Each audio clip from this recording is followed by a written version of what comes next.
लाल चौक में पोस्टर्स लगाए, दीवारों पे लिखा है, जिसने अपनी मां का दूध पिया हो वो श्रीनगर के लाल चौक में आए। दुनिया का एक ऐसा व्यक्ति जिसका बचपन गरीबी और अभाव में बीता, लेकिन एक जुनून था और भारत माता के लिए दिल में था सच्चा प्यार। जीवन ने उनके सामने जो भी परिस्थिति रखी, वे खुद को उसके अनुसार डालते चले गए और अपनी मेहनत के बल पर दुनिया के सबसे प्रतिष्ठित व्यक्तियों में शामिल हो गए। दोस्तों, हम बात कर रहे हैं भारत के सबसे लोकप्रिय प्रधानमंत्री श्री नरेंद्र दामोदर दास मोदी की, जिन्होंने अपने जीवन में हजारों कठिनाइयां देखी और रेलवे स्टेशन पर चाय बेचने के साथ अपने परिवार की जिम्मेदारियों को भी उठाया। मोदी जी के जीवन का केवल एक ही लक्ष्य था और वह है सेवा। दोस्तों, नरेंद्र मोदी ने अपने जीवन में क्या क्या परेशानियां देखी, उनके चाय बेचने से लेकर प्रधानमंत्री बनने तक का सफर, इसके अलावा मोदी जी के जीवन से जुड़े कुछ ऐसे अनोखे रहस्य जिन्हें शायद आपने कभी नहीं सुना होगा, लेकिन आज वह सारे रहस्य हम आपको इस वीडियो में बताने वाले हैं। दोस्तों, आपसे केवल एक ही निवेदन है, वीडियो को पूरा जरूर देखें, जिससे आपको मोदी जी के बारे में सभी जानकारियां अच्छे से प्राप्त हो सकें। तो चलिए आज की इस वीडियो को शुरू करते हैं। दोस्तों, देश के सबसे बड़े पद पर मौजूद प्रधानमंत्री श्री नरेंद्र मोदी जी को कौन नहीं जानता। यह केवल भारत में ही नहीं बल्कि पूरे विश्व में एक महान राजनेता के रूप में जाने जाते हैं। दोस्तों, जानकारी के लिए बता दें कि प्रधानमंत्री मोदी का पूरा नाम श्री नरेंद्र दामोदर दास मोदी है और इनका जन्म 17 सितंबर 1950 को गुजरात के वडनगर में एक गरीब परिवार में हुआ। इनके पिता का नाम दामोदर दास मूलचंद मोदी और माता का नाम हीराबेन था। दोस्तों, नरेंद्र मोदी अपने 5 भाई बहनों में दूसरे नंबर के व्यक्ति हैं। इसके अलावा मोदी जी के पिता रेलवे स्टेशन पर चाय की दुकान लगाते थे और मोदी जी भी उसी दुकान पर अपने पिताजी के साथ चाय बेचा करते थे। नरेंद्र मोदी कोई आम बच्चों की तरह नहीं थे, बल्कि उनका स्वभाव पहले से ही एक अलग प्रवृत्ति का था, क्योंकि उन्हें अपने बचपन से ही देशभक्ति के कार्यों में बहुत रुचि थी। इसीलिए वह आगे चलकर आरएसएस के मुख्य प्रचारक भी बने। दोस्तों, आपको बता दें कि नरेंद्र मोदी ने गुजरात के वडनगर में स्थित भगवताचार्य नारायण स्कूल से अपनी प्रारंभिक शिक्षा पूरी की थी। मोदी जी ने अपने कई इंटरव्यू में बताया है कि उन्हें एक्टिंग का बहुत शौक था, इसीलिए वह अपने स्कूल में होने वाले सभी नाटक कलाओं में भाग लिया करते थे। उन्होंने आरएसएस के प्रचारक रहते हुए 1980 में गुजरात विश्वविद्यालय से राजनीति विज्ञान में स्नातकोत्तर परीक्षा दी और राजनीति विज्ञान की डिग्री भी प्राप्त की। दोस्तों, मोदी जी को साधु संतों से बहुत लगाव था, इसलिए उन्होंने सन्यासी बनने के लिए अपनी पढ़ाई बीच में ही छोड़ दी और अपने घर से निकल गए थे। इसके बाद वह लंबे समय तक साधुओं के साथ भी रहे और उसके बाद जब वह अपने घर लौटे तो उन्होंने अपने सन्यासी जीवन को छोड़ने का फैसला लिया और अपने छोटे भाई के साथ मिलकर अहमदाबाद के कई रेलवे स्टेशनों पर बहुत सालों तक चाय बेची। इस दौरान उन्होंने कई परेशानियों का सामना किया और बहुत गरीबी के हालात में अपना जीवन बिताया। दोस्तों, इसके बाद नरेंद्र मोदी की माताजी ने मात्र 13 वर्ष की आयु में जसोदाबेन नामक लड़की से उनकी सगाई करा दी और 17 वर्ष की आयु में उनका विवाह भी हो चुका था। मोदी जी ने विवाह के कुछ समय बाद ही अपनी बीवी को छोड़ दिया था। दरअसल उन दोनों की शादी जरूर हुई थी, परंतु वे दोनों एक साथ कभी नहीं रहे। शादी के कुछ सालों बाद नरेंद्र मोदी ने घर त्याग दिया और एक प्रकार से उनका वैवाहिक जीवन लगभग समाप्त ही हो गया था। इसके बाद वह संघ प्रचारक के कार्यों में लग चुके थे। इस दौरान उन्होंने अपने जीवन में बहुत संघर्ष किया और धीरे धीरे राजनीति में अपनी पकड़ को मजबूत करते रहे।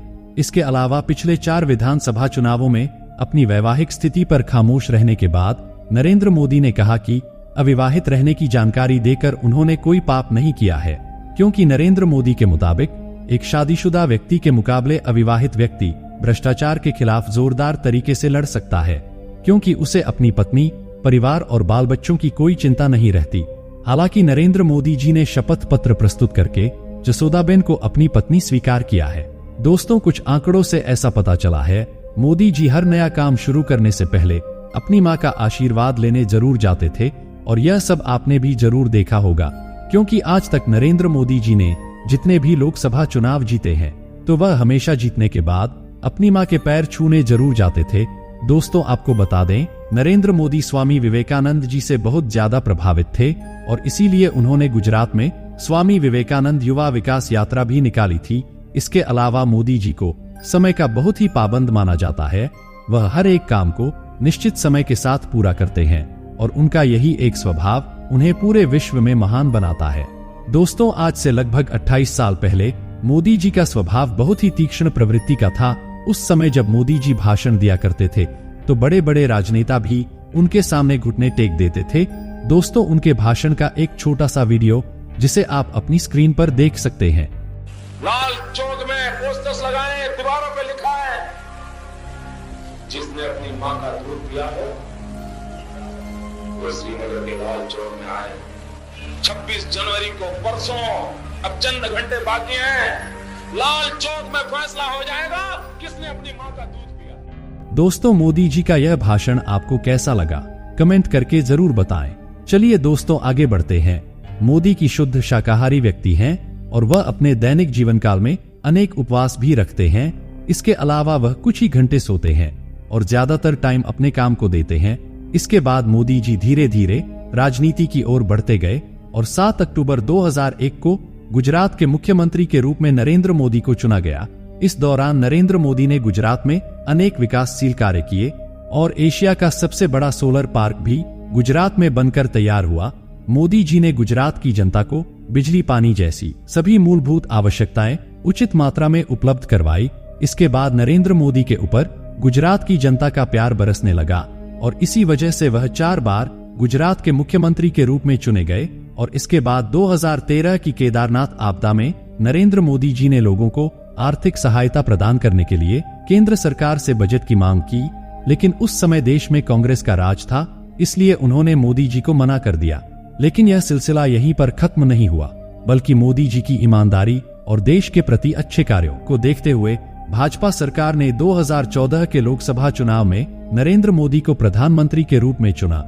इसके बाद नरेंद्र मोदी जी ने कड़ी मेहनत की और भाजपा सरकार को पूर्ण बहुमत से जिताया, जिसके बाद 26 मई 2014 को दिल्ली के राष्ट्रपति भवन में नरेंद्र मोदी जी ने प्रधानमंत्री के रूप में शपथ ग्रहण की और भारत के 15वें प्रधानमंत्री के रूप में कार्यभार संभाला और 5 वर्षों तक लगातार देश की सेवा की।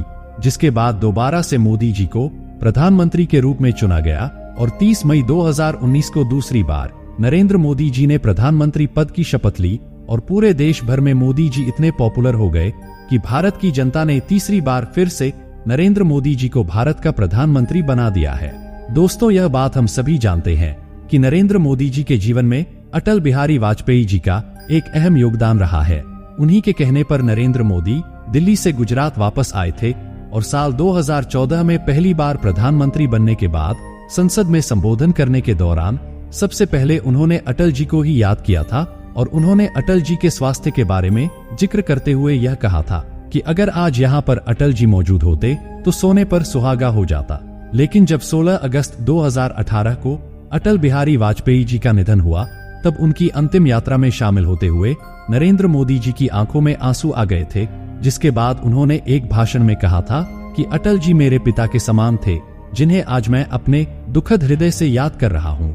और उसके बाद श्री नरेंद्र मोदी जी ने देश हित को ध्यान में रखते हुए यह संकल्प लिया था कि वह भारत को पूरे विश्व का एक महान शक्तिशाली देश बनाएंगे, जिसके लिए मोदी जी लगातार दिन और रात कार्य कर रहे हैं। इसके अलावा अलग अलग देशों का दौरा करके वहां की टेक्नोलॉजी को अपने देश में विकसित करने का कार्य मोदी सरकार के द्वारा किया जा रहा है। दोस्तों, मोदी जी का यह सपना था कि भारत देश को एक नई पहचान मिले और पूरी दुनिया के लोग भारत को पहचाने, जिससे एक संपन्न राष्ट्र का निर्माण हो सके। और अब बहुत ही जल्द मोदी जी का यह सपना पूरा होने वाला है। दोस्तों, नरेंद्र मोदी की जीवन यात्रा एक प्रेरणा है, जिससे एक साधारण व्यक्ति भी अपनी मेहनत और लगन से कुछ बड़ा कर सकता है। उनकी कहानी यह बताती है कि जो सपना आपने देखा है उसे पूरा करने के लिए कभी भी प्रयास बंद नहीं करना चाहिए। आपको यह वीडियो कैसी लगी, कमेंट करके जरूर बताएं और आगे भी ऐसी वीडियो देखने के लिए हमारे चैनल को सब्सक्राइब जरूर करें। मिलेंगे अगली वीडियो में, तब तक के लिए जय हिंद, जय भारत।